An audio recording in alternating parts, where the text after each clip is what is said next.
What does that sound, you ask? From the number one station, you come. Welcome to the Rec Show podcast, a show dedicated to beat makers around the world. Kick back, relax with the host, Golden Mind.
Check. 1, 2. Peace and love, everybody. Golden Mind here for the Rec Show podcast, man. Welcome to episode, I think this is episode 112. And if I'm wrong, I'll go back and post editing and change that. But yo, man, we got a special surprise, man. No one knew this was coming. So y'all gonna be geeked out when y'all hear about my guest. But yo, 2 weeks ago, we had the one and only DJ Boston, man. from roots and branches .org. So I need y'all to go check out that episode, man. Sacramento, California, doing big things, man. The way he thinks about his art, crazy, man. The impact, because he's a teacher, definitely even more impact, man. So I need y'all to go ahead and check that out on the YouTube channel, but then also on all the podcast DSPs.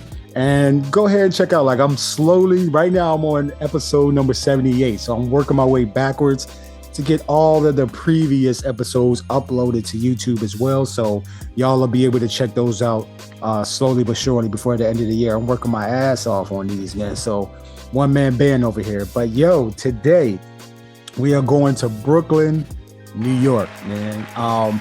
He's a Brooklyn music producer, a DJ, a Centrifugal Force record label owner. Been producing music and writing like just intricate rhymes since the mid to late 1980s, man. So as long as I've been alive, he's been doing his thing. Been interviewed from everyone like Super Duty Tough Work, which is a super dope podcast, man. I need y'all to check that out. I'm gonna link that in the description of the show as well.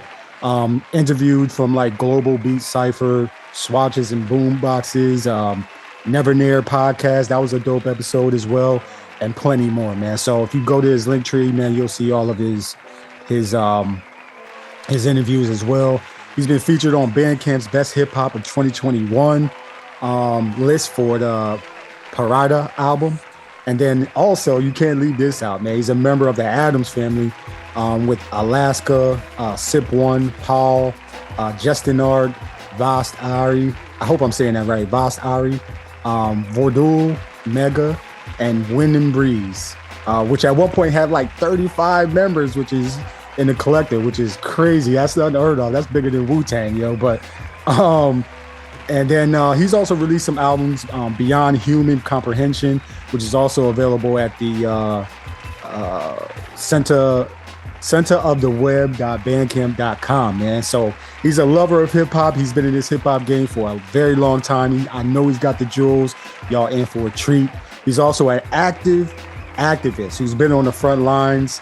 When we had this, just big protests and human rights. I ain't even gonna say civil rights. I'm talking human rights violations, man. So, he's seen some things. He's done some things. I need y'all to welcome the one and only Cryptic One to this show. Cryptic One, thank you for being on the show. Welcome. Oh man, thank you for having me. That was a long intro, man. I feel like I was learning stuff about myself. Yeah, that was dope, man. You do your research. I love it. Yes, sir. Yo, Mama said come correct or don't come at all, man. So that's what I do, man. So yeah, man. So thank you for being on the show, man. How you feeling? How you doing today? I'm feeling great despite being on 3 hours sleep right now, but I'm here and yeah, for some reason I still have energy. So I'll probably crash the second this interview is over. I'm gonna hit the couch and pass. I got you, man. Thank you for giving me a little bit of your sleep time, because sleep time is super valuable, yo. Yeah, it's necessary, especially at this age. Yes, sir. Yes, sir.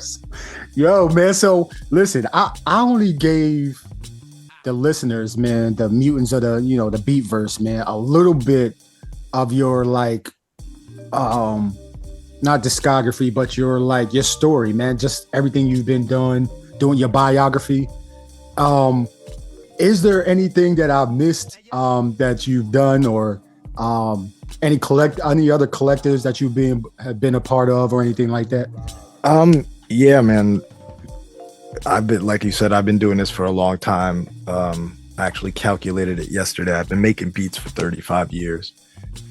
Wow. Which is crazy for me. Wow. So yeah, man, I've been a part of a lot of collectives. There's a lot of stuff you missed, not any slight on your research, but like I've just been doing this long time. If you were to list everything that I've done over 35 years, that would probably be the whole podcast. Right. So you hit a lot of major points. Addams Family was a big chunk of my history. Still cool with those guys. I was with Just One Art last night, actually. What else have I been a part of? I did the score for a documentary called Adult Rappers, which came out in mid 2000s. Which I think I don't want to say must watch because I don't like telling people what to do, but I think it's valuable for anyone trying to. It's about rappers, but even if you're a beat maker, anyone trying to make music your career, kind of talks about, I guess, blue collar rappers that were doing it for careers, because there was a period where I was just living off of music, and it sounds glamorous, but it's not. But yeah, what else did you miss? I don't know, man. I make beats mostly now. I still rap. Sidechain Society is something that I'm a part of proudly. Shout out to Stolen Drums for putting that whole thing together. So yeah, man, that's pretty much it. I guess we could fill in the blanks with questions and stuff, but yeah, I don't want to take up the whole intro rambling about everything that I've done. Gotcha. Yeah. I definitely left a lot out, just because like you said, 35 years plus of doing your thing, man, MCing and doing scores and albums, and man, that's yeah. Everybody says that they want to do music. They want that to be their full-time job. But I don't think they understand what goes into making that happen, making that a reality. That the time that you have to spend, the energy, the monetary resources, your energy resources. You know what I'm saying? Like, what is it that has kept you doing this for so long? Just to clarify, I don't do it for a living anymore. I have an actual job, mainly because of what you said of how stressful it is to be a full-time musician. And the problem I had with that was it started affecting my art, and this is my therapy, man. Like, this keeps me sane in an insane world. So this is my outlet. It's not even a choice at this point. This is what I have to do. And I love it. So when it became a job, it became a job, and people don't love their jobs, So, Right. I actually I wasn't forced to, but I kind of like took a step back. So I stopped after I was doing it full time for about 5 or 6 years. I completely left the scene. I just cut music out of my life because it was so stressful. So I didn't make music for like 4 or 5 years. And then when I decided to come back, that's why I mentioned that film. That was instrumental in me coming back, the offer to do that. And it was just kind of, I made a promise to myself that I was going to do this only if I was enjoying it. And the second I stopped enjoying it, I'd take a step back from the business side of it and get back to what I love doing, and that's just making music and sharing it with people. So I try and find a healthy balance between the business and the art, but I want to lean more towards the art. And it's an endless struggle, man. It's every day I have to kind of remind myself, like when I get stressed about some business things that I didn't handle, I got to remind myself that this is supposed to be fun first and foremost. So yeah, that's where I'm at. I got you. Yeah, man. Like, I was listening to your story on Super Duty Tough Work podcast, man, and just you talking about, your resurgence, your rebranding, like your reintroduction into creating music, because you did take a step back. And I thought that was so critical when you were talking about it, because at some point, like, enough is enough, you know what I mean? Like the business side or whatever is going on, like something's going to break, and then, or you're carrying too much and you might have to like put down something for a little while, you know what I'm saying? Just so you can get back your sanity. So I gotta link that episode, man. That was a crazy episode, man. I appreciate Prince. I think it's Print, and who else is on that podcast? Logic. It lost. Yeah. So, man, that was a very good interview, man. But I gotta ask you this too. Cryptic One. How did you even come up with that name? How did I come up with that name? It was so I used to be a graffiti writer. This is going to be kind of a long story, but I don't think I've ever told this story before. I used to be a graffiti writer, and or when I was trying to become a graffiti writer, I should say, I was just like scribbling letters on paper, trying to figure out like what my name was going to be. And I gravitated towards certain letters and certain combinations of letters, and that became what was my name at the time, which was a terribly whack name, so please don't make fun of it. But it was called, I was Phazee. It was Phazee. And when I started rapping, I used that also for my name, and I kept writing raps that were kind of coded. Like I never said things in a straight up way. Like if I was gonna say it's raining cats and dogs in a rap, I wouldn't say that. I'd say it's precipitating canines and felines, you know, and like little like cryptic words, right? So cryptic sayings. So I literally wrote in one rap, Phazee, the master of the cryptic rhyme saying, and then that became Phazee, the Cryptic One. And then when I was putting out my first record, it became my name. I got rid of the Phazee. I realized how whack that was, and I just became the Cryptic One. And then I eventually dropped the duh. So yeah, that was the journey to Cryptic One. It's the perfect description of how I write my raps. They're never really fully straightforward. They're cryptic in meaning, you know, so you have to decipher them. So yeah, that's who I am, and it just felt like the right name, and it stuck with me for however many years. I think I officially became Cryptic One in 1990, and yeah, incredible. But that's been a minute. Yo, incredible. Because when I'm listening to your words, man, your art on your albums, I could tell like you're saying I can understand just because I like listening to lyrics, man. I'm a lyric head, so if you saying something worth listening to, like I'm picking up on it. I'm trying to decipher what the MC is saying. So you definitely have your own style, which I do definitely appreciate, and just the way you put your words and the right, like, yo, man, y'all listeners, y'all gotta go check out. If y'all don't know about Cryptic One, y'all gotta check it out, man. So his whole discography, I'm gonna link it in the description of the show. I'm telling you, he's gonna be your new favorite MC, and we got some dope ass MCs, people that make music, but then also have their poetry, spoken word, and their raps as well, man. So you're definitely one of them. That's amazing. Nobody's ever heard of the story of how you got your name, man. I don't think anyone's ever really asked me, man. I think you're the first, man. Wow. New ground. Wow. All right. So, I'm on the right path then. All right, let's keep it moving then. Go. Okay. So let's talk. We're going to go back into your history just a little bit.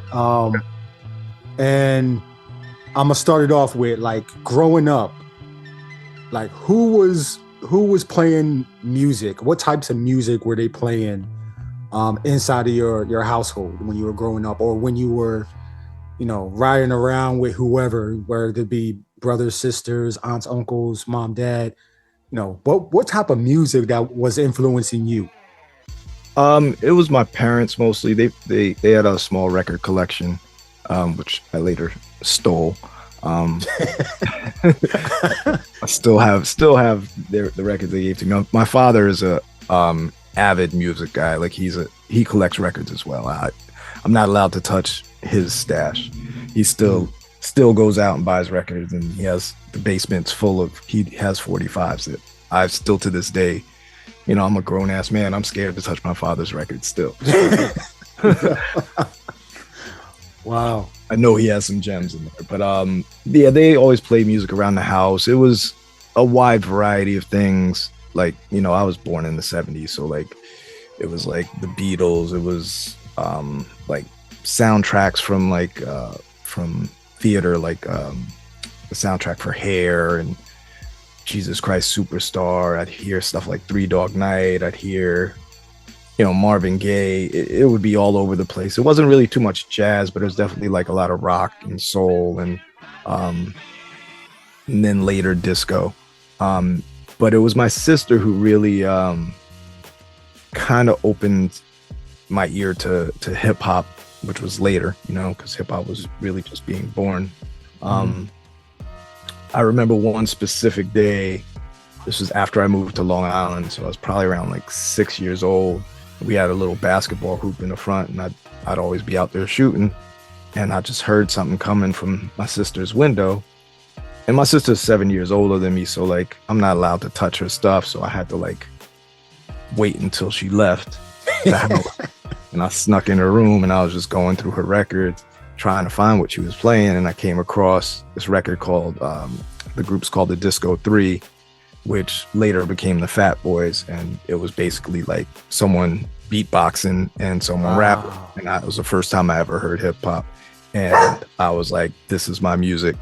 I must have been like 7 or 8 years old at most, and yeah, since then it was just like a quest to find more. I literally would, like, anytime my mom would go shopping to the mall, I'd like crack open my piggy bank and go to the mall and go to this place called Record Town, and the owner knew me. He'd give me a crate so I could stand up and reach the records. Like, that's how young I was. And I would just literally, there was no rap section at the time because hip hop was not like mainstream yet.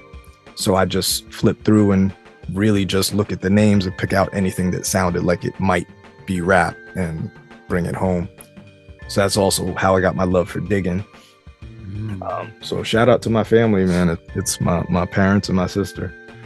Yo, shout out to sister, man. The Fat Boys, man. I just remember growing up looking at, I can't remember the name of the movie, but they were in it. They were trying to be like nurses to try and get something. Oh, they were in some Disorderlies. Yeah, that's it. Disorderlies, man. And I was like, because they started like beep. I'm like, what is that? Yeah, exactly. Exactly the same energy. I was like, what is that? And why have I never heard it before? And where can I get more of it? So, man, yo, Fat Boys is the start, man. Shout out to mom and dad. I hope your dad like lets you touch some of the records eventually, yo. You know what I'm saying? I'm going there on Thanksgiving. Maybe this will be the time I actually get the courage to ask him. He probably won't let me. I'll bring my portable turntable and just sneak down there while they're eating food. So he has his own like listening den, like where he listens to his records and stuff. I don't even know if he listens to him anymore, to be honest. Like, I just think he just like, I went through it too. Like, I'm going through it. I have a bunch of records I bought that I haven't listened to yet. I think he just likes collecting them at this point. He listens to a lot of the stuff that he couldn't find digitally, so he's discovered that. And records take up a lot of space, but he's still, he has a couple turntables. So I don't know if he actually makes time to listen to him. I got to ask him next Thursday. Man, that's a dope conversation. Like, do you and your dad like talk about music regularly, or is that something that connects y'all? We don't really talk about it much. We used to go digging together. That was kind of like a bond. Like in Long Island, I'm sure they have in other places there, but there was a specific record show that we used to go to. It was like in this kind of big warehouse, and there would just be vendors, a bunch of vendors, maybe like 30 to 40 vendors selling all types of vinyl, and I would just go, and my father would know like if I was looking for specific records, I'd give him the titles and the years and the label and stuff, and if he came across it, he'd pick it up for me. So that was kind of our bond, but it was never really a bond about the music because I liked different music than he liked. I later became a lot more open-minded about music, but he was super into doo-wop, and I was at the time super into like soul, funk, jazz, that sort of lane. And you know, obviously doo-wop is kind of the beginning of soul, so I really should have a love for it, but I think it was that kind of rebellious, like, I don't want to listen to what my parents listened to stage of my life, you know? Right. Right. Yeah. Even though it still influences you to this day. Like, I just remember my mom listening to Patti LaBelle and Prince, Mary J. Who else she listened to, man? She listened to a lot of, and then right down the street, that's where people were blaring their music in the house, and you could hear it outside the house. You know what I'm saying? Like, they were listening to Smokey Robinson, the OJs. Like, yo, everything was just blaring. We could hear the music walking up and down the street, man. Whether it didn't matter, like, what demographic, they were blasting the music. Even going to the corner store, man, they was blasting the music, man. That's what it was. Facts. Not the coffee shop music that we hear today. You know what I mean? So, but man, that's amazing. Yeah, and I just want to make sure everybody knows, like, the Disco 3, man, they were a critical part in hip hop as well. Because as we celebrate 50 years of hip hop, the Disco 3 originally composed of Mark Prince, Marky D, Morales, Damon Cool, Rockski, Wembley, and then Darren Buff Love Robinson. We lost one of them. Maybe I think it was maybe 10 years ago, something like that. But yeah, man, I don't think they get talked about enough.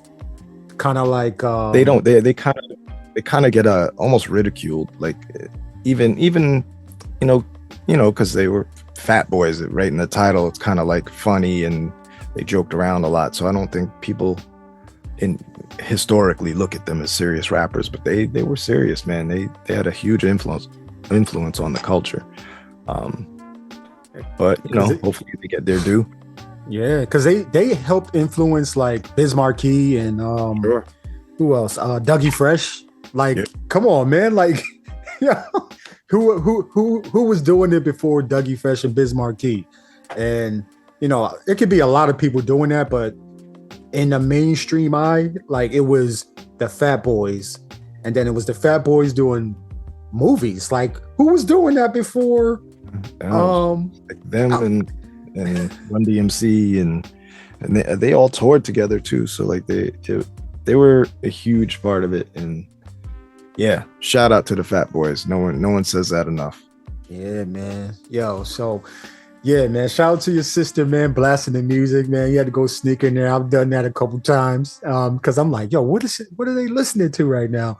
Find it and be like, all right, I'm gonna go to I couldn't go to like the record stores because I didn't have enough dough. But when I got enough money, I'll go to the bootleggers. They were the second best thing. There you go. And then I get the albums, you know what I'm saying? So, man, either any way you could get it, man, we was gonna get them albums, the CDs or the cassettes, whatever it was, man. So, man, I gotta ask you about when you started making, when you started rapping, man, when you started MCing. What sparked you to even wanna start telling stories with your rhymes, man? I know the point where I started taking it more seriously. Like, I always, like, since I heard rap, I was like, oh, I think one of the things that drew me to it was that it was accessible. Like, all I needed was my imagination and a pencil and a piece of paper, and I could do this music. I don't have to like learn guitar or learn to sing, you know?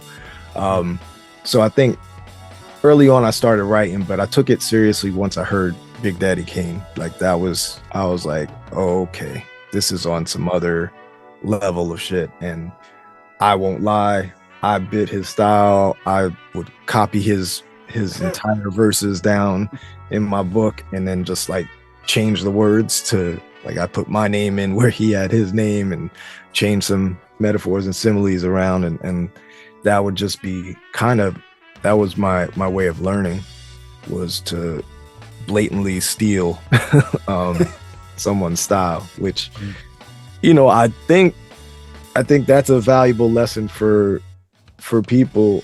I think it kind of gets lost today because people they go from like, here's my first beat, and automatically it's on Instagram and they're already sharing it. So like it was a big part of my development in every aspect, was to like see something that I liked, blatantly steal it and copy it until I got good enough to do my own thing.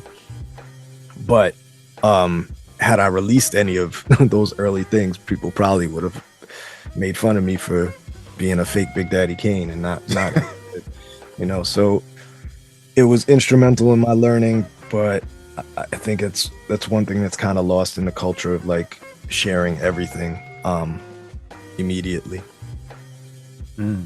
Speaking of development, man, because even in, you know, music production, beat making, music production, composing, there's a development period that happens, which I'm still going through. I've only been doing it for 6 years, maybe 7 years, but it's just learning different styles, different techniques. What would you say like would be the best way for either MCs or beat makers to properly develop themselves to be the best that they can be before, you know, they put out music? You know what I'm saying? Like, I'd say it's the same. It's like anything, man. Like the best way to get good at things is to do them, right? Like I had this conversation with someone yesterday. Like when I first switched over to Ableton, I had the push and I didn't make a beat on it for like 7 months. It's just sitting here. I'm like, damn, did I waste my money? Like, what am I doing? And all I was doing during those 7 months was watching YouTube tutorials and reading the manual. But that didn't really help me learn anything. What helped me learning was turning it on and making some really whack beats for a while and then getting good at it. So I think the key to developing is just to make music, make bad music. Or, you know, like I think that's one of the things that people get caught up in. I still get caught up in it. And you said that you're still developing 6 years in. I'm 30 something years in and I'm still developing. The stuff I make today is different than the stuff I made last year and the year before that, just because I am always trying to either, like, I hate using the word, but I'm trying to be better than the last version of myself. And the reason why I hate using the word better is because it's all subjective, right? So, you know, it's the big key that I would say in developing is try and be kind to yourself, your current self and your past self, so that your future self can develop. Which is hard because sometimes I listen to stuff I made 10 years ago. I'm like, oh man, what was that snare? That snare too loud. What was I thinking, man? Or, you know, and it's hard to turn that brain off, but at the same time, I got to be kind to myself and be like, oh, there were some good ideas there. I just didn't have the skills yet to develop them. And now I do. So now I won't make that mistake. But I'll make other mistakes. And I don't know who gets credit for the quote, but I use it a lot. I say it's important to fail forward. So just realize you're going to make mistakes. You're going to make errors. Not every beat is going to be your best beat, but that's what you have to do. You have to keep making stuff until you hit the gems. Yo, you giving them crazy gems right now, man. Be kind to yourself, man. Listen, man, we here with Cryptic One, man. Listen, he giving y'all jewels. I hope y'all picking them up, everybody. Internets, make sure y'all listening, man. Yeah, man, that's one of the things I had to learn too. Is, you know, be like, I didn't know about certain things when I was just first starting, and I did the same thing, man. When I bought my my groove box, my machine MK3, it sat there for 8-9 months. And I was just on YouTube, just watching stuff. And I wasn't really like, it was in there, but it wasn't really sinking in until I actually applied it and really just did everything, hit the buttons, turned the knobs, messed with the, you know, the DAW and, you know, all that type of stuff. And then, okay, let me put something out. And then I'll listen to it in my headphones. It sounded a certain way. But then when I take it, burn a CD, take it to the car, I'm like, oh, Mhm. Okay, I gotta adjust this, adjust that, trial and error, man. So like you said, fail forward, man. That's all this life is, man. It's just Yeah, exactly. And it applies to everything. It's not like, it's weird how we expect to be good at it right away, just by reading a book or watching a video. It's not like, let's go to basketball. I'm gonna read a book on basketball and then jump on the court and crush everybody. Like, it's just not. You got to be out there. You're gonna suck for a few years before you get good, man. And sucking is a bad word, but like, you gotta learn, and the best way to learn is just jump in head first. And 30 years in, I'm still learning that, because I've had to push 3 for like 5 months and I hadn't been making anything on it. I just been performing with it, and like for the past 2 weeks, I was like, all right, I'm just gonna make a beat every day with no intention. I'm not releasing them because I don't think they're any good, but now I'm starting to learn the machine, so I'm constantly learning and relearning the same exact lessons over and over throughout my life. right. That's all it is. I mean, this what they say. What my mom say? She said, "This life is like a training. It's like a playground, man. So, you can learn different things. You can learn anything you want to learn, man. Mm-hmm. Do anything you want to do. It's just you got to put the time, the effort. You know what I mean? The failure, which for somebody like I don't like the word. I don't like failing at anything, but after spending a lot of time just like trying to be a perfectionist in quotes, I wasted a lot of freaking time, man. I wasted a lot of time trying to just be perfect, seem perfect, like, come on, man. Nobody fucking cares, like, come on, man. Exactly. We put too much pressure on ourselves, man, but it's what it is. The pressure, I don't know. It's double-edged sword. I like to put the pressure on myself because it makes me want to get better. But then I know the pressure is stress. Right. Stress themselves out.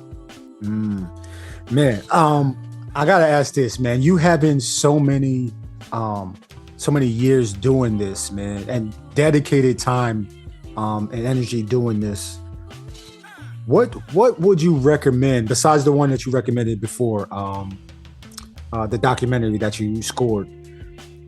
What resources would you recommend for the listeners that's on their journey with either, creating beats or creating rhymes? What resources would you recommend they either read, listen to, or watch?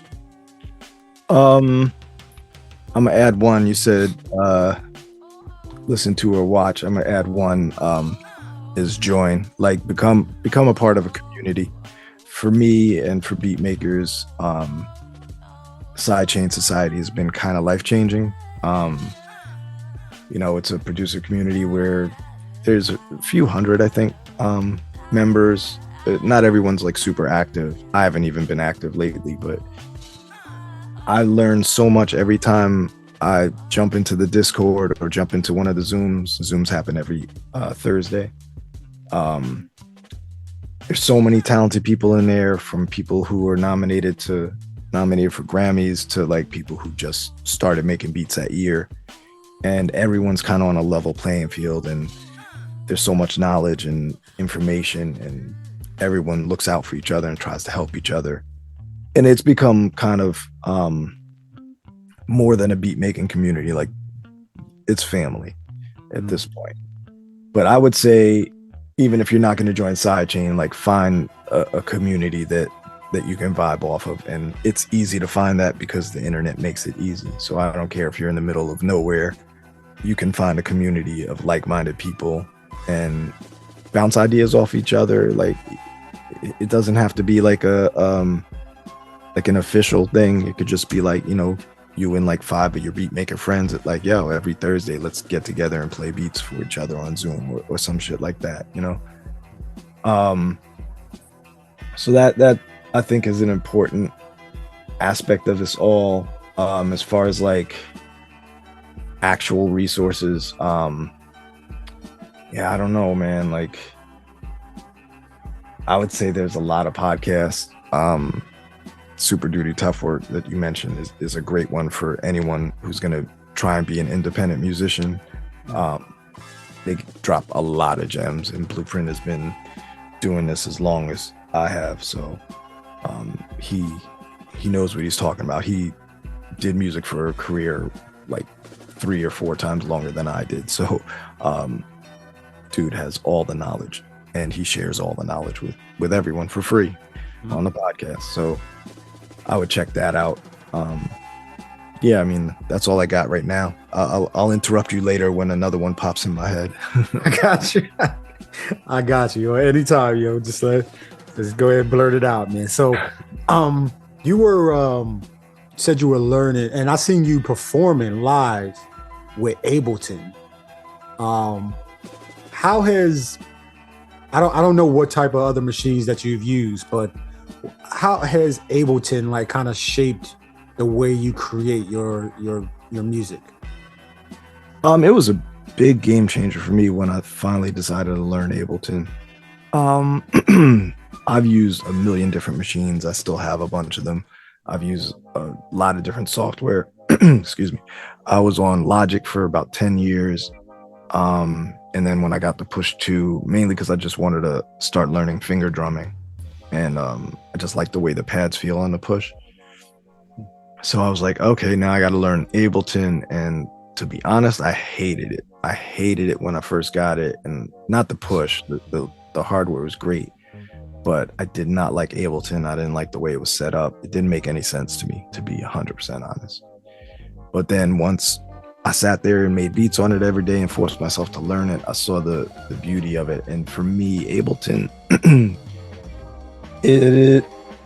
it's the one piece of software that I'd say kind of morphs itself to whatever workflow works for you. Whereas most other things, you have to kind of adapt to their workflow.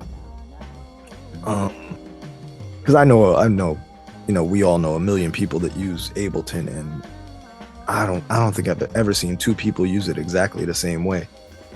And that to me is what really like connected me to it, because I do little weird things that I've never seen other producers do, and that it's not like a brag. It's just kind of, I'm come from a different era. I just do things differently. The way I chop samples is differently than most, and Ableton lets me do it that way. Whereas like, no knock to an SP404, but I have one. I have the Mark II.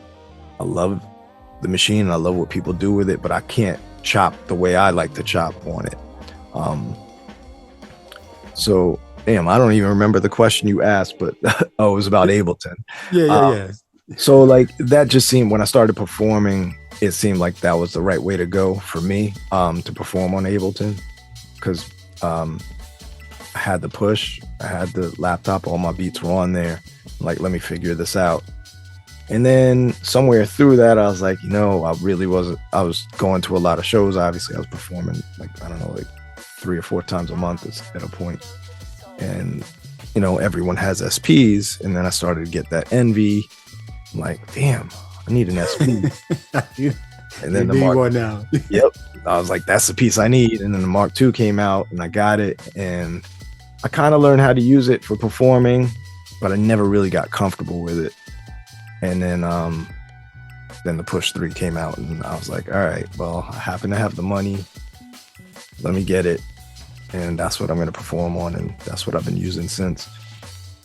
Wow. And unfortunately, my SP has been kind of sitting here collecting dust. So I may sell it soon. I'm either going to sell it or really learn how to use it. I haven't figured out which. Don't sell it. Don't. That's what other people say. That's what a lot of people have told me, except the people who want one, and they're like, yeah, sell it. How much you want? Yeah, man. Yo, these machines is like, man, it's so many different ways to create music, man. Because I was at just this past Wednesday, I was at Today's Future Sound at a beat battle that Philip Drummond Dr. Egon was putting on at Texas State University. Yeah. And I seen him, and I seen another doc just creating music. And I'm looking at him. It's so many pads, it's so many knobs. I'm like, man, like, how are y'all remember it's color coded. Like, how are y'all remembering what to press and everything like that? So, man, it throws me for a loop. But I mean, I'm pretty sure I could sit down and get some game from you or the thousands of other beat makers that use Ableton, because they say Ableton is a game changer when you're trying to create, chop, the warping, and all that type of different things. So it's a game changer. It's hard to go back. For me, it's hard to go back to something else. It's like a little more streamlined, a little less complicated. Like when I have a lot of hardware. Like I have a Kaius 950, I have an ASR 10, I have the SP, a few other little things here and there. It's hard for me to go back because I'll start making a beat on it and I'm like, man, if I could just time stretch that one little piece of the sample, it'd be perfect. And then I wind up dumping it into Ableton, and then now I'm back in Ableton, and I keep coming back to it because I don't know. I guess I'm a bit of a control freak. Like I know exactly what I want and I can do everything I want in Ableton. I can't do everything I want in the other pieces. But there's something to be said about those limitations. Like working around the limitations of machines is definitely a skill I need to relearn. I see a lot of people do a lot of amazing things with minimal equipment, and like it's possible. Right. Yeah, man. Definitely possible. I think and just watching documentaries and reading different books and stuff like that, it's the limitations that they had back in the day, like shaped a sound that we still appreciate to this day. So limitations are not a bad thing, man. So like if they would have had like limitless time to sample, who knows what we could have had, so but they only had 10 15 seconds of sample time sometimes, and then they had to chop that up, speed it up, slow it down. Like it's man, it's all how you use it, basically, is what it comes down to. So I mean that's the era I came up in, so I missed those limitations, but then the unlimited sampling time has spoiled me. right so I mean, do you, and this is just a random question, but do you put any limitations on yourself when you're creating, meaning like any time constraints or any the instruments you can use or anything like that? I do sometimes. Like the biggest limitation I put on myself was time. Like I've done a few things kind of on Instagram where I was doing that. There was one thing I was doing called Saturday sketches, where every Saturday I'd wake up, I set a timer. I want to say it was 30 minutes. I just set a 30-minute timer, and whatever I had finished, that is what I uploaded that day. And that really got my creativity going and got my my speed up. Like I trusted myself more, I think, just because I didn't have time to second guess. The first snare that I liked, that's the one I picked. I wasn't going through like 400 snares because that takes 10 minutes of my 30 minutes. Right. So, it's like you learn to like kind of just go with your instincts and gut feelings as opposed to thinking about things too much. So that was super helpful lesson, and I really want to get back to doing that. Plus it's we're all adults at this point, so like time is very valuable. So if I could cut down the time that it takes me to do something, like, mind you, these aren't like fully sequenced out long songs, with mad change ups, but 30 minutes knock out a good idea that I could flesh out later. That was the shit for me. Man, yeah. I saw that I think I saw that. When did I see that, man? That might have been a few years ago when I saw you doing it. I saw Flo Bama start doing it. I saw Jay Filt start doing it. And I was like, you know what? Let me time myself, man. And then you're right. It does speed up your decision making because you don't have time to mess around and just like, maybe I can try this. I mean, no, this is what you have. All right, you got the sample, chop the sample. You got the drums. All right, pick your drums, make the drums, shape the drums. Okay, put it together a little bit. All right, 10 minutes is up. All right, on to the next one type of thing. So you could always go back and change it. But like, I think getting out a lot of ideas quickly and stacking them, I think it's a great process. Works for me. Right, man. Man, and speaking of processes, man, I always, because I'm about to start talking about your music in a second, but I just wanted to ask this, like, what do you do when you first sit down in front of your beat machines or your keyboards?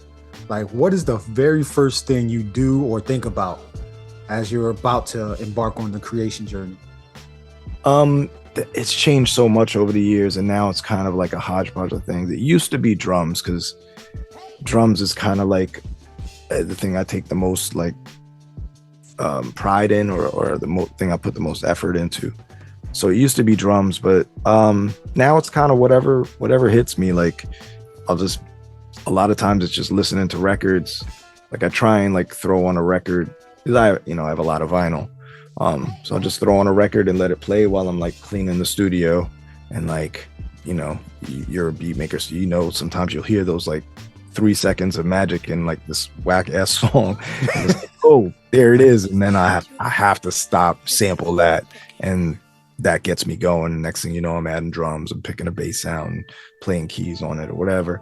But it could start that way. It could also just start from, like having a Rhodes VST up and like playing a chord and starting there, or it could start any way. I used to really be the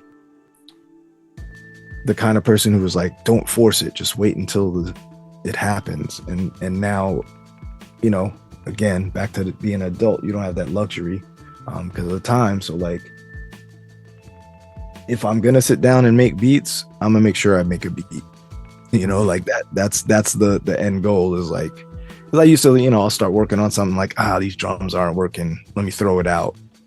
And then like the next day I'll come and do the same thing. But now I'm like, if I sit down here, I'm making a beat. Like it's enough of a sketch for like a rapper to want to rap over or whatever. It may not be like fully fleshed out, but I make something that I can call a beat and then move on.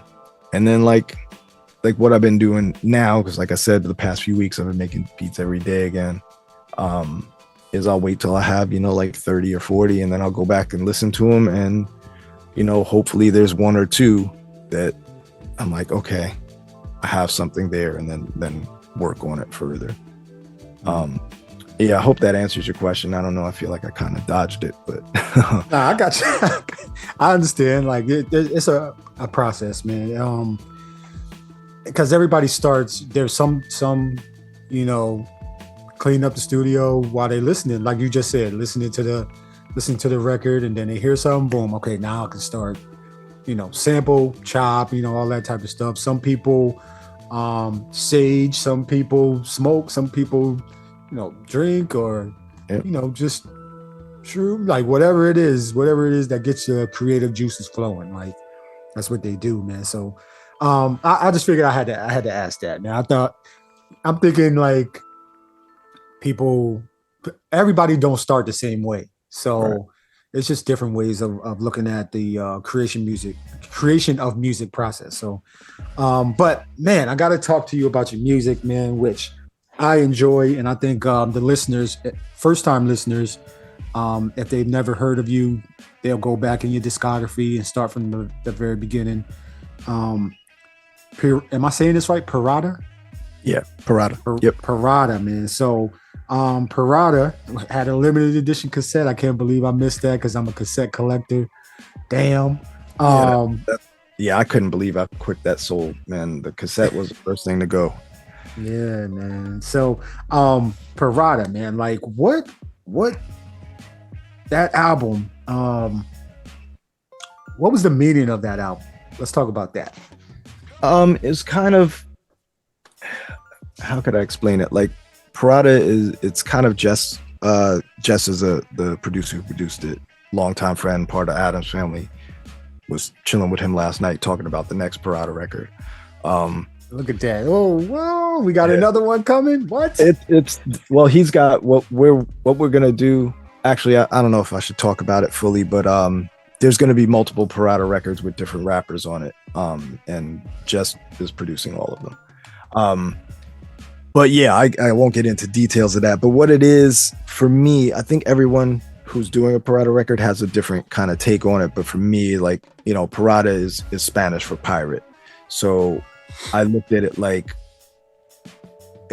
in the ways that we were pirates, that we would steal like these snippets of sound from older records, and use them for our own wealth, so to speak. So we were pirates in that manner. It's also kind of just like my take on living and growing up in New York. Just kind of, it's a big metaphor for like, you had to kind of be a pirate to survive here. It's really like one endless metaphor that has multiple meanings. The record's all over the place. It's some of it's about activism, some of it's about witnessing hood shit, some of it's about digging for samples. Right. I hope that explains it. yeah, because I wanted to ask you about ostrich syndrome. What is ostrich syndrome? Yeah. It's an ostrich went to avoid a predator. It literally hides its head in the sand. Right. Yeah, so like it was just kind of like, it's a song about people lying to themselves to protect themselves from danger. And it's not really a judgment. It's just kind of like how we all kind of do it to some degree. And sometimes it can be good for you to lie to yourself to avoid the danger, and other times it can be worse than the actual danger. So that's kind of what that song is about. Shout out to you for asking that. No one's ever asked me about that song. Yeah, man. Like I said, I'll be listening to the music, man, and then I listen to the lyrics, man. So I was, I understood it, but somebody that may not be up on your discography will be like, whoa, like ostrich syndrome, and then it's going to get them thinking, let me go listen to this song, man. And then they start, just noticing things that, people do, and sometimes it's out of survival. When they had that ostrich syndrome, it's like out of survival, or if they do act like you do, like who's an activist, you actually do something, and everybody's not going to be able to do the same thing. Some people's revolution is music. Some people's revolution is, marching. Some people is political. Some people is cooking. Some people's, like everybody's revolution is different. So yeah, I just figured I'd ask about that. But this is a dope album, everybody. So Cryptic One's discography, again, is going to be linked in the description of the show, man. So go ahead, click the link, man, and just take a ride, man. Take a journey.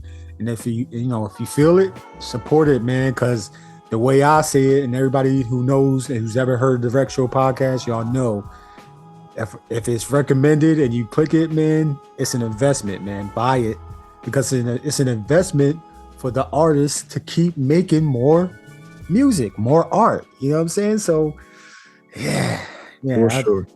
Yeah, man. And you're an entrepreneur. I gotta say that too, man. So you had the Parada hot sauce, the T-shirt with the bundle, man. Like, man, I've never seen anybody have their own album related hot sauce before. Like, where did that come from?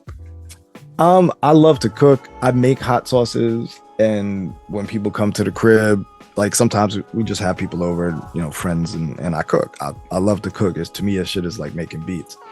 And, I'll give them a hot sauce. They're like, yo, what is this hot sauce? And they're like, yo, you should sell this. And I'm like, So that was the idea for that. But also, like, I try with every release to have some sort of unique merchandise, just to kind of like set it apart. The people who support me, they kind of, I don't know if they expect it, but they definitely support it. And, you know, just kind of my way of like being creative in another way, and tie it into the music. Like for the next physical release, like we haven't talked about my album New Beginnings, which that's the beats. So it's like 37 instrumentals. It's been out on Spotify for a couple of years, all streaming, but I have the vinyl now and the cassette and the CDs. I have them like literally here. I have to like get all the marketing stuff. But the unique thing that I did with that is I made my own incense, because I burn incense at the house, and I was like, I wonder how hard it is to make my own incense. And I researched it. I'm like, all right, shit, I could do that at the crib. And so yeah, this is gonna be incense sticks with the next album. So scientists, he's a marketing genius, man. Gotta add that to the man. Man, I just like, I like to learn new things, man. That's really what it is. And we have so much access to information now that when I was growing up, I didn't have, there was no, YouTube didn't exist yet. So like the fact that anything I want to learn how to do, I could type it on a computer and suddenly have like 100 videos showing me how I can do it. I'm like, okay, let's learn to do shit. Right, man. And as you're talking about New Beginnings as well, which I think I remember the story of you telling me about the album cover where you took, I think you had a camera, but then it was some type of device that you had to where it made it look like it's like a 360 degree view or something like that.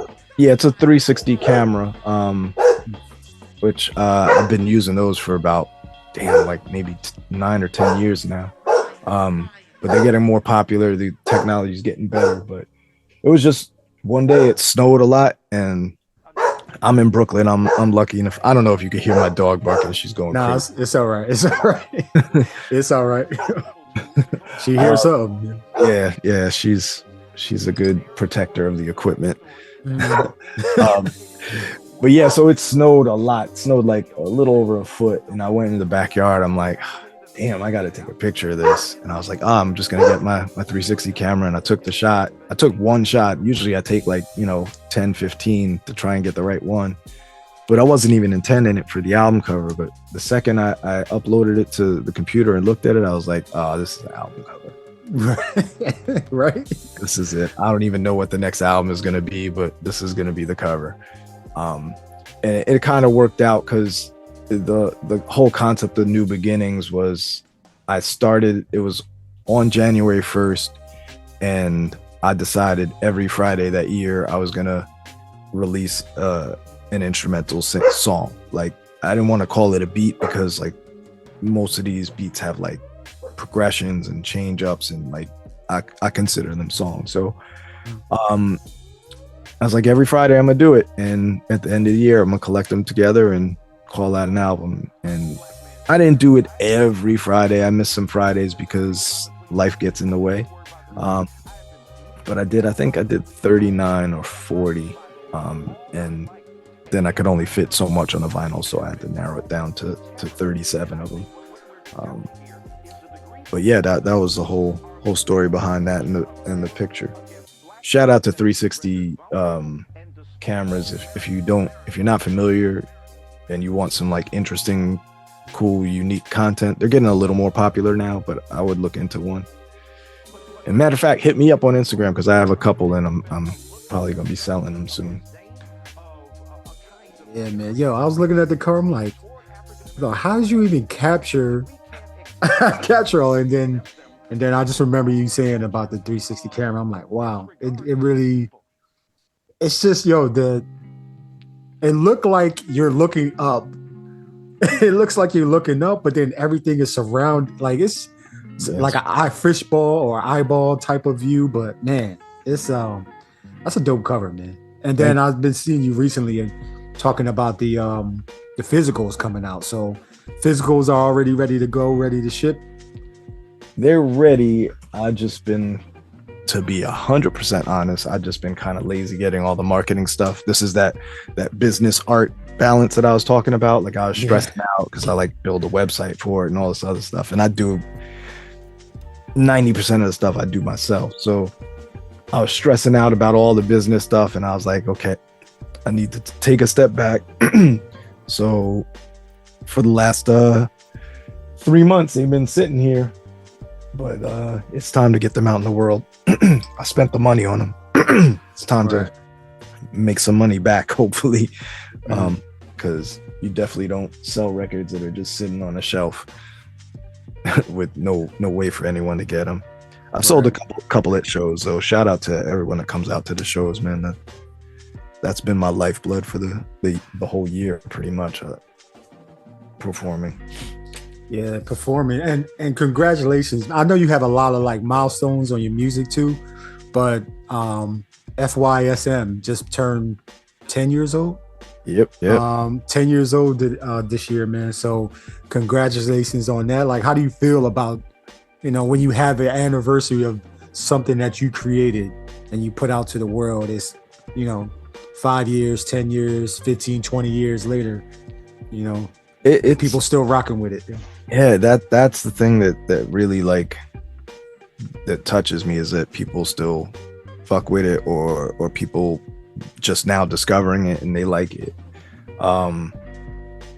Yeah, man, like, sometimes we get hard on ourselves and like, man, I could do things better. Why isn't this working out? And then you get a DM from someone that's like, yo, man, congrats on FYSM, man. I gotta tell you that this one song or this one line really spoke to me. Like that's everything to me, man. That's keeps the battery in my back charged. Yeah, shout out to anyone who's ever gotten anything from my music, man. Y'all are everything. Yeah, that's what it's about, man. Just man, I can't remember who just talked about this, but they said if you're making music, don't make it to be like self-serving. Make it so other people can take something from it, and whether it's inspiring or just helping them get through their day or whatever. But at the same time, you get that release of creating and then expressing yourself. Yeah. But it shouldn't be self-serving. No, I thought that was major. It is. That is a great gem. It's kind of cool that it's really like a cycle, like I sit here and I make the music, then I give it to someone else, they listen to it, and then they tell me that they got something from it, and that gives me something to make more, and then just keep that energy flowing, Yeah. Man. One of my favorite albums that you have created, the Anti-Mobius Strip Theory, man. And we'll talk about it real quick as I know time, but man, I just thought that was a very, very introspective album, if I can say that. For sure. There's a lot happening in this album, man. Can you go into like what made you create this album and just write the way you were writing on this album? Because you have guest appearances as well too. So yeah. For that album, with ASAP Rock, you got on there, man. Yep. Like, come on, man. That's the homie, man. Yeah, that album, it was my first solo album, so I really wanted to put a lot into it. And the one big thing for me with that album, it was the first time I ever wrote anything that was personal, like life shit. It used to just be rapping a rap, like bragging or do creative things with the bragging or tell stories or like that. But like actually getting into like my real life and my issues and problems and depression and put that into song, it wasn't really done much back then, and I definitely had never done it. So that's what I went into the album thinking, like, I'm gonna pour my soul into this. There's some rapping and bragging on it too, but I think the heart and soul of that record is really just me being honest with myself, really, not even I never wrote it like with the intention of, it's kind of weird that this is coming up after you said that we both agreed that you shouldn't be self-serving, but this was totally self-serving. It was kind of like my way to get out the stuff that I didn't feel comfortable talking to people about. And I think I coded a lot of it, with my crypticness, where I kind of felt safer talking about it in that form than like walking up to a person and be like, yo, I've been depressed for the last year about this, so that's kind of the story behind that album. I don't know if I've done an album like that since. I've had songs here and there that were personal, but like as a whole, there's a lot of deep, for lack of a better word, deep traumatic things that have happened in my life kind of contained in the lyrics on that one. Yeah, you definitely anybody that goes to listen to it, as we're talking about, you can research it and listen to it on your own time. But yeah, man, I definitely felt the real life, lessons and everything that was going on throughout this album, man. So that's why it's one of my favorites, just because everybody's going through something. There's nobody on this earth that's not going through something. Right. But it takes a certain type of individual to say, you know what, I'm gonna write this down, write what I'm going through, create the music for it, and then put it out so a wider audience can hear it instead of just yourself. You know what I'm saying? Like that's and again, that's not, to me, that's not self-serving, because if you didn't do that, who knows if we would be talking to you right now. Yeah. It's true. So I appreciate you for doing that, because now I get to talk to you about it. You know what I mean? And then everybody else can listen to it and take something from it and help their life, and just get their life better. Yeah,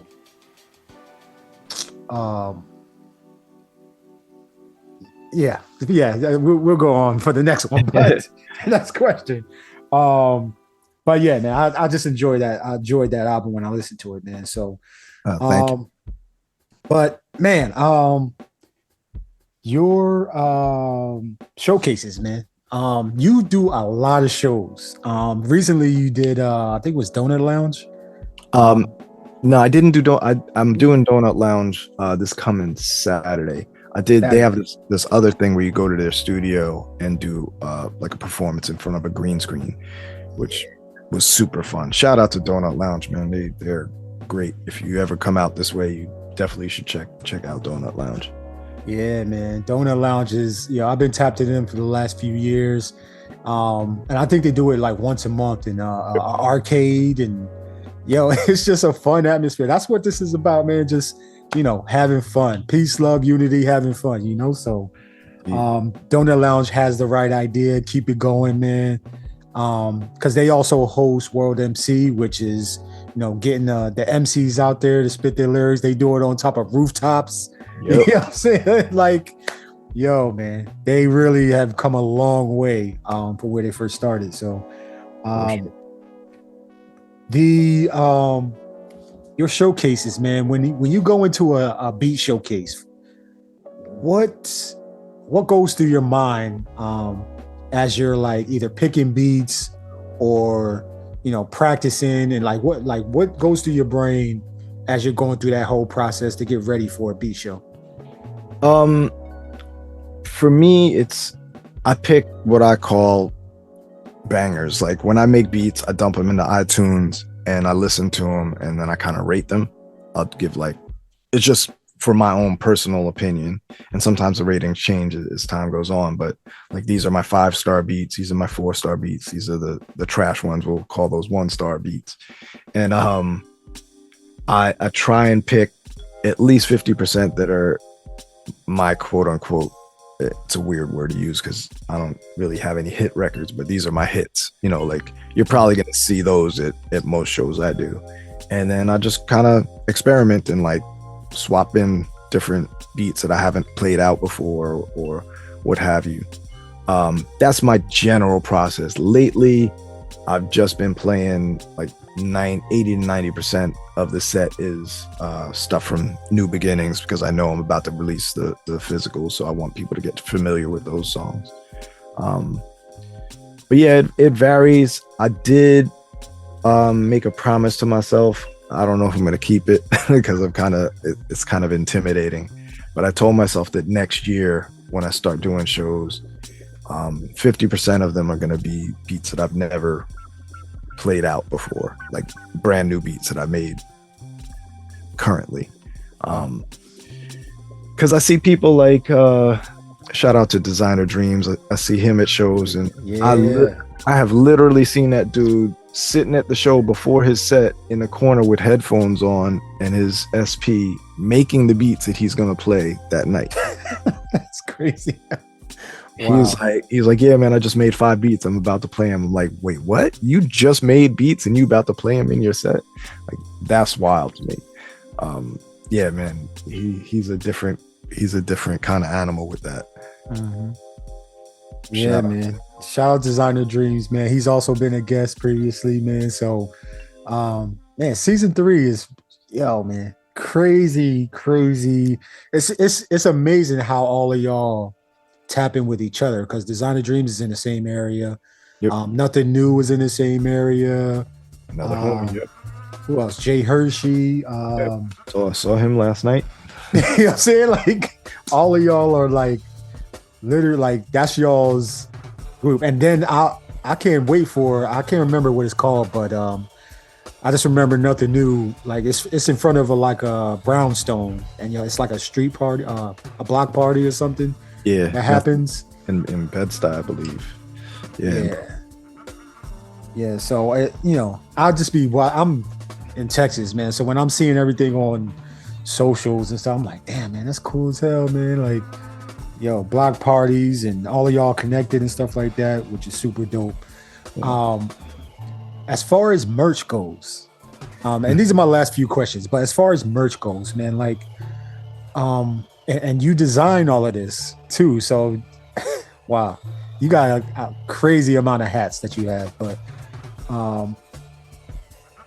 when you're designing the merch, it's intentional to go with the music, right? So, like, how do you even think about, or is it just you just trying different things and then figure out what sticks? It's a little bit of everything. Sometimes I'll just have an idea and I run with it. To be 100% honest, like, the last few I haven't designed. Like, I took the pictures and what have you, but I have a designer who's amazing who I work with. Shout out to Il Poetic. So he's done it, but it's kind of we do a back and forth. Like, I kind of give him a concept and then he comes at me with something and then we go back and forth. I used to design everything. Like, I honestly, like, that's one of those business things that I found super stressful, because I didn't feel like I don't want to say I didn't have the skill, but I didn't have the skill level to make exactly what was in my head hit the design thing. So, like, I wound up starting to hire someone because I feel like they could get what's out of my head better than I can. But yeah, man, I try and tie everything together. In a marketing community that I'm part of, they kind of stress, like, for branding to kind of have a campaign. So, like, when I release a record, it's not like, okay, here's just the album cover and that's it. Like, here's the album cover, here's stickers, coaster, whatever. And they all aren't the exact same design, but they clearly all belong together. Like, it's like any product. You see a Coke can, you don't even need to see the word on it. You just see the red and the white stripe go through and you're like, yep, that's Coke. So like, I try and have that kind of recognition with everything on a full release. And then I don't think enough people put importance on logos, because I feel like that's it's a very instant way to just be recognized, is to, like, once you get a logo, man, put that shit on everything. Like I'm a little guilty of not doing that because I don't have a logo for Cryptic One that I like yet. I have the Addams Family logo, which I designed, which has become kind of like a staple. Like every year or two, I do T-shirts, and they always sell out. So it's kind of a testament to like the staying power of a logo. I made that logo 20 something years ago, and I think people that know who Addams Family is, when they see it, it just kind of instantly like, oh, this is them. So I put that on every single release I have to tie them all together. I hope that answered your question somewhat. Yeah, that does. Like I'm just going through and looking over like all of your merch that you have on your website and on Bandcamp as well. Like I'm looking at Truth, the Truth album, which is, I think it was the second sophomore album for you. Yep. Which is another crazy album. Thank you. It's like, yo, just the way that you designed that, it's like, what was it? Whole truth, half truths, and lies. Yep. Like, yo, man. Like, thank you, man. That one I take full credit. Full credit, yeah. Full credit, man. Yeah, man. Like, sheesh, boy. Like, you get like, as soon as you look at the cover, you like, all right, this is what I'm in for, man. Like, I just enjoy how you do that with your album covers, which is the album cover speaks first. It's kind of like books, right? So you look at the book, you're like, damn, okay, is this something I might want to pick up? You pick it up. Oh, okay, this is what, okay, now I'm gonna open it. You know what I mean? The same thing for music. So I feel like you take that same approach. Yeah, I think what seeped into me is because the first however many years of me digging for records, it was all about the album covers. Like that's how I look at the year and like, okay, it's 72. I kind of like that era. And then whatever album cover was the coolest looking, that's how I bought, my first, I don't know, few thousand records. So I guess that's why it leaked into being kind of an important aspect for me. Yeah, man. Influenced, man. So another thing I noticed is about your videos, which there's quite a few people that directed, but what was it, 12, 21, 12, Intricate Schemes, what else? Atoms, or is it Origami? Origami. Man, those are so, man, they like,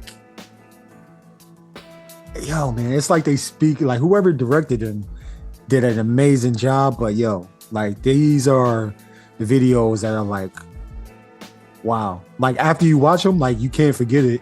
You can't forget what was said. You know what I'm saying either. So it really is speaking to the person. I mean, especially if they're open to it. Like, do you go again? Do you do like storyboards and like, oh, this is how I want the videos to go, or you just give creative control to somebody, or is it you doing everything? With those, it was, I gave creative control. Like 12, 21, 12. That was Eric Anello. So was Origami. He's just a genius. Like he's super young. Well, he's probably not super young anymore, but when he did those videos, he was maybe early 20s. He's just really he's got an eye that like I don't understand. I wish I understood how he did half the stuff he did. I was there for shooting some of it, and I was like, what is he doing, man? I don't understand this shot. And then I saw the final product. I was like, oh, okay, I will never not trust you again. Like, yeah, he's something else. He did one of the Davy Jones Locker for Parada. He did that video as well. Yeah, he's just a person. Like literally, I'll just give him the song, and then his mind just goes to work. It doesn't, like, I've done videos too, like full music videos that I haven't released, and the reason I haven't released them is I don't feel like they look cool, but they're not creative enough in a way. He gets so creative. Like my videos are kind of on the nose, like if the lyrics say he was walking down a dark alley, that's exactly what you're going to see. You're going to see a dark alley and he's going to be walking down it, you know? So it's just kind of like, I tend to follow the narrative exactly, where he gets super creative with everything, like the shots and story, everything. Yeah, shout out to Eric. Man, shout out to Eric, man. He's doing this thing. Like, I really enjoy those videos. And I'm gonna link a couple of these in the description as well, so people can see what we're talking about, man, because you got to see it firsthand. And then that's gonna make you go into the album, listen to the, you know what I mean? So it's just a rabbit hole you're gonna go down. So be prepared, internets. But okay, last few questions. Like the man, and no genres off limits. I haven't asked this in a couple weeks actually, but if you had to, who would be your like your superheroes for music creation? David Axelrod is probably my favorite producer of all time.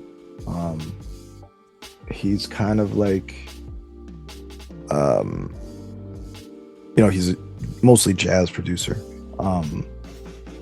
And I would say he's my North Star, obviously with more of a hip hop twist, but I feel like he was making hip hop before hip hop was hip hop. Because his drums feel like, you know, the sample drum breaks that we used to always use. So he's number one for me. Who else? For rapping, Doom is top 3 for me of all time. He just always did things that impressed me and made me question things. And yeah, shout out to Doom. Rest in peace. And I was lucky enough to do a remix for him, kind of in his prime in like 2005. So that was an incredible blessing. I wish I would have got to work with him, but wasn't in the cards. But I was blessed enough to get that remix out on vinyl. Who else? I know like the obvious choice is Dilla for 90% of the beat makers I know, and the reason why I never say Dilla in these questions is because like he didn't have as big of an impact on me as a producer, because I was already making beats for like 8 or 9 years when Dilla came on the scene. I appreciate Dilla, obviously incredibly talented, but like he was never someone that I like. Early we talked about how I mimicked and stole from Big Daddy Kane. Like the producers I mimicked and stole was like Marley Marl and Pete Rock and Premier, and to a lesser extent RZA. But Dilla kind of came after, when I was already kind of like developing my own style. But Dilla's that dude. There's no denying it. Another superhero would be Prince Paul. Q-Tip was very influential to me. Yeah, I'm gonna leave it there because I'll probably just run down names for the next hour. Right, there's so many, you know. There's a lot of incredibly talented musicians out in the universe. Yeah, shout out to all of them. Yeah, and we recently just lost 45 King. So, did he have an impact on you as well, or? Yeah, for sure, man.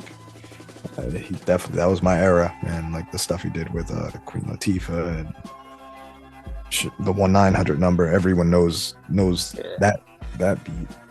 That's crazy, man. Wow, man. I was a kid listening to that song, so I was like, what? I didn't know who made it. I'm thinking, you know, like a Pete Rock or DJ Premier made that, but nah, it was 45 King, yo. So and they still play that joint in clubs today and still gets the crowd going. It's kind of crazy. Man, his memory will live on, man. So rest in peace, 45 King. So, you know, as we 2023 is about to come to a close, what should the internets look out for from Cryptic One for the rest of either 2023 and then going into the new year 2024? Well, right now it's shows. I got a show December 9th in Brooklyn. I got a show at Donut Lounge on November 25th. It's a Saturday, the last Saturday of the month. And I think there may be one more show in December. But other than that, I'm trying to finally get the physicals for New Beginning out before the end of this year. Fingers crossed. Other than that, there's a lot of projects I have, but it's kind of hard to know what's next because none of them are finished. I do have a rap record that's like 80% done, which is the third part of a trilogy of records called The World According To. So this is the final installment of that, and it's do we have time? I could just explain what that is. Yeah, go ahead. Yeah, so like the first World According To was literally I just kind of did a similar time limitation thing. It was like, all right, every week I'm gonna make a beat, I'm gonna record a verse, and I'm gonna shoot a video and upload it to Instagram by the end of the week. So I did that for I don't know, maybe like 9 or 10 weeks straight. So then I had all these verses recorded, and some of them I added another verse, and that's what became the first album. And then the second one I kind of did something similar, and the third one I started off doing something similar, and then I started getting in my head like, man, I want to make this better. So I've been kind of sitting on it for a couple of years now, but yeah, I have all the artworks done for it. I have the ideas for the merch already. I just need to get off my ass and finish the actual music side of it, which is funny that that's the last thing. But yeah, I have maybe 2 more songs to write, and then it's done. So I'm hoping to get that out in first quarter or second quarter of next year. The other big thing that's happening next year, it's the 20-year anniversary, crazy, of anti-Mobius strip theory.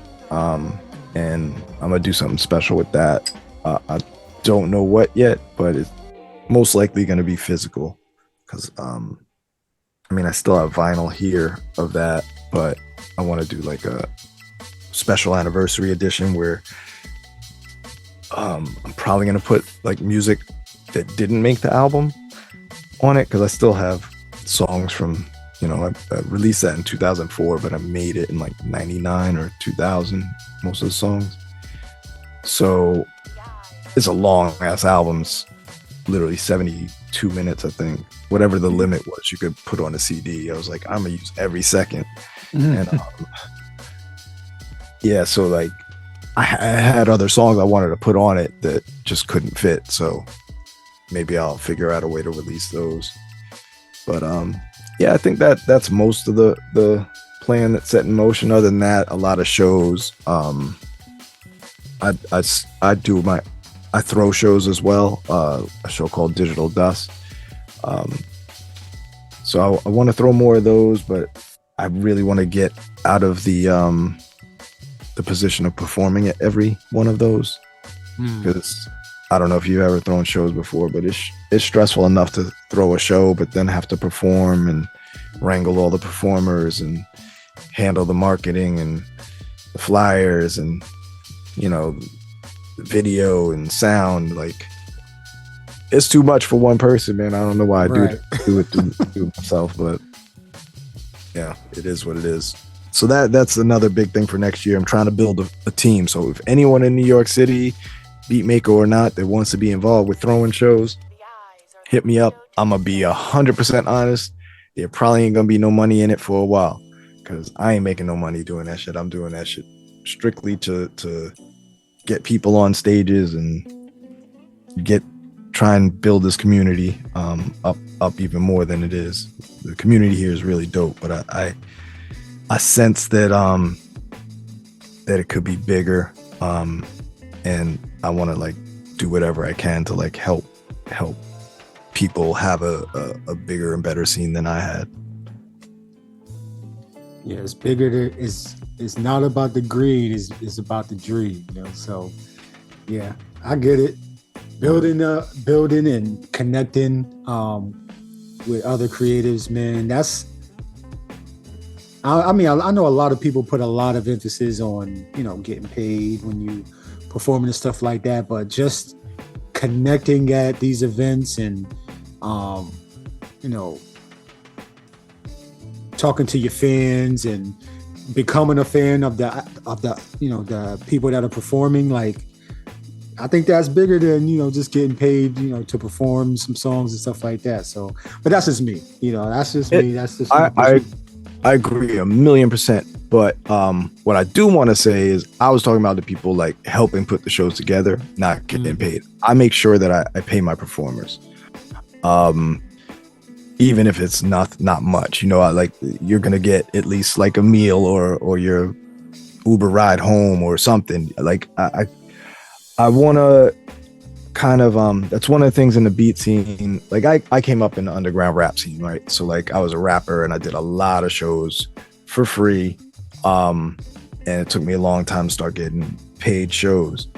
And I realized that, the people who were really capitalizing on making money doing it, it was never the artists. It was always the venues. Like they, you know, people would come and buy drinks and, you know, whatever percentage of ticket sales or whatever would all go to the venues. And that started to bother me. So I'm like, at least let's throw the artist a bone, like something. And I just kind of want to, that's one of my missions for next year, is to kind of change that narrative and like get other promoters on the same page to like, if you can, break your artist off a little something, you know, like, and help it grow until that little something becomes a bigger something. And it's got to start somewhere, you know, and I'm all for doing free shows. I do free shows. I did a free show last week, Donut Lounge. I don't get paid for that. But the shows that I throw, I want to show people that it's possible to get a little bit of money doing it. And I'm hoping that people follow suit. And, you know, the free shows are a necessity, but there can also be paid ones too. So yeah, let's get paid, y'all. Let's get paid. Yeah, man. Okay, so how can you know the internet's tap into you? You know, where can they find you? You know, any websites, things like that. The website, I feel weird calling it a website because it's really just my store at the moment. It's crypticone.net. That's ONE. One is spelled out. Cryptics, like the normal way you spell cryptic, no like K's or anything. It's CRYPTICONE.net. Then the main place where I'm active is Instagram. It's Uno, which is Crip_Uno. That's the main place. Then, you know, if you search me on Spotify, Apple Music, or Bandcamp, you'll find me on all of those. I'm phasing out the merch on Bandcamp, trying to just sell digital stuff there because all the merch is just going to be from my website. But yeah, those are the main places. And in Sidechain Society, if y'all like, I can't stress this enough, and I don't get a cut of anyone who joins Sidechain Society, but if you want to talk to beat makers and learn, whether it's mixing, whether it's business, whether it's, you know, trading sounds, whatever it is, and be a part of something that's like some really dope shit, hit up Sidechain Society. Like we've gotten to the point where we've done a couple of like producer retreats, like earlier in the summer. In Atlanta, we got like an Airbnb, and there was like, I don't know, 10 or 14 producers in a crib just making music for, you know, like a week or two. And then Controller Rise happened. We got to play there, and I've been doing this for a while. That's been one of the biggest life changes for me is being a part of Sidechain. So shout out to Sidechain and everyone who's a member, and especially Stolen Drums for putting it together and giving us a space to be nerds together. Yeah, to be nerds. Yo, it's all right to be a nerd, man. We all as nerds anyway. We keep learning. You know what I mean? So yeah, shout out to Stolen Drums, man. I've been seeing, like, they came to Japan a couple years ago, and I was supposed to go to the show, but I had to work that night, so I missed them, man. It was right before COVID happened too. So, but yeah, man. One day I'm gonna make it down there, and so we can I can, try and be a part of that festivities, because it just looks like an incredible atmosphere. So to be a part of. So yeah, man. Well, Cryptic One, I want to say thank you for your time, and thank you for continuing to just re-evolve, to evolve into, doing so many different things, expressing yourself, but then also just giving it out to the world. Whether it be, something that you're not feeling too good about, or some of the stuff that you are feeling good about. You express it, you put it through song, you put it out there to the world, and I guarantee it's helping people, whether they send you a message or not.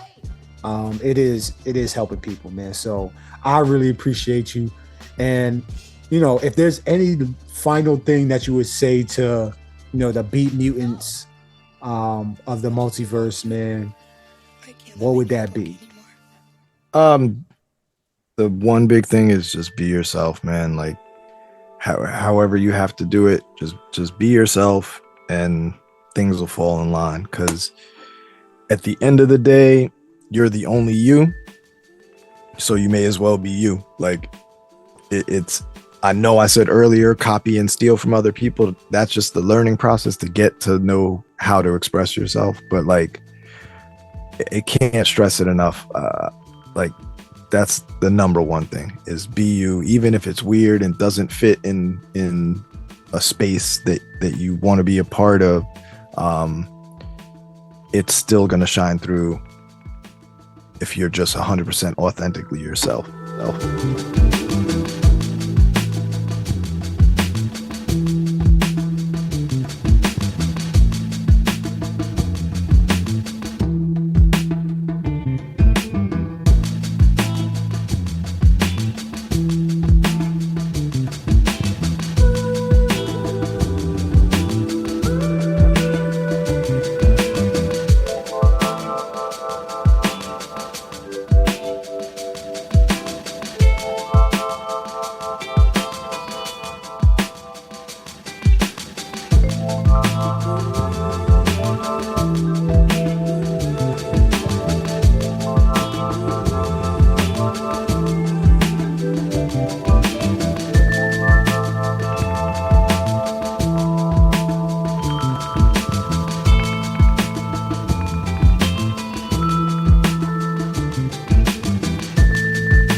The truth set me free, but from the furnace to the hornet's nest, got it off my chest, removed the heft to see the scorching flesh. On my best behavior, made some major improvements, parade through these illusions and choose to keep moving.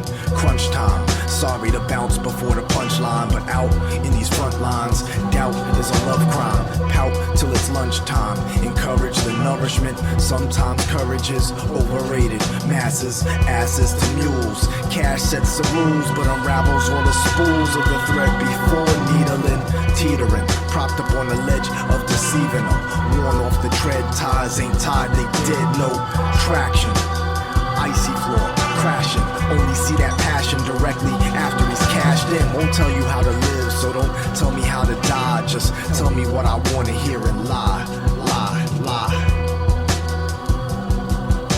Just tell me what I wanna hear and lie.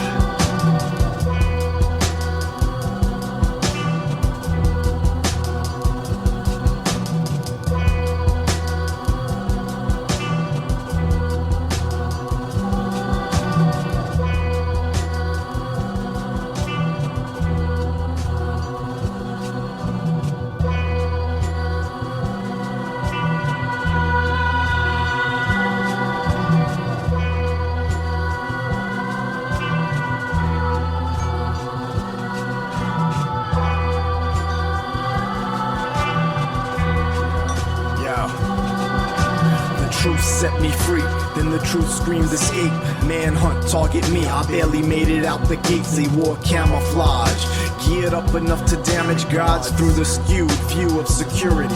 Camera fog, cattle prod, shocking catalog of options. Those early to opt in got parasols blocking sunbeams, shading the face from her grace. Sugar plum dreams erase all trace of that taste that's been festering for years. Somewhere there's a lesson here. Keep dreaming lucid, use it all to fuel some pep and cheer on that I call bullshit.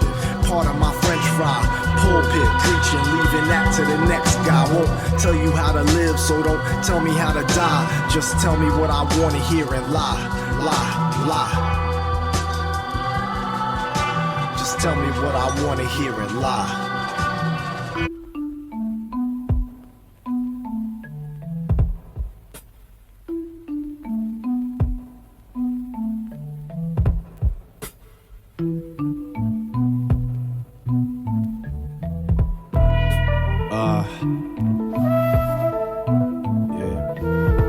This is all very necessary. Yeah.